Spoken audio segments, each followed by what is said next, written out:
এবার একটা ছবি আপনাদের সামনে তুলে ধরি, মন খারাপ করা ছবি।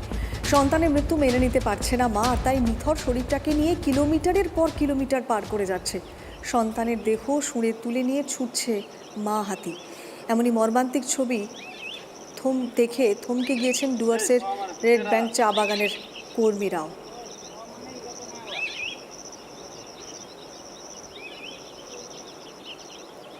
একটি হাতির বাচ্চা মারা গেছে, সেটা শোনার সাথে সাথেই বিনাগুড়ি স্কোয়াডের রেঞ্জারবাবু তার টিম নিয়ে আসেন এবং বাচ্চাটাকে রিকভারি করার জন্য যায়।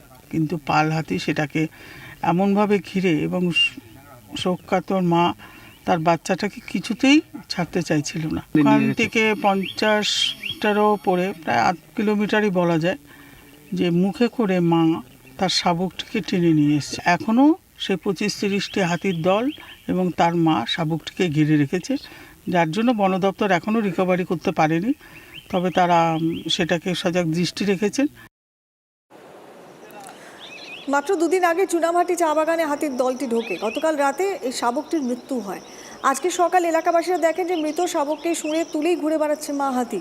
ঘটনাস্থলে বিন্নাগুড়ি বন্যপ্রাণ বিভাগের বানারহাট রেঞ্জের কর্মীরা যান। মৃতদেহ ময়নাতদন্তের পর শেষকৃত্যের ব্যবস্থাও করা হবে বন দপ্তর। কিন্তু এখনো পর্যন্ত যেটা আমরা শুনলাম, মা হাতি বাচ্চাটিকে ছাড়তে কোনোভাবেই রাজি নয়।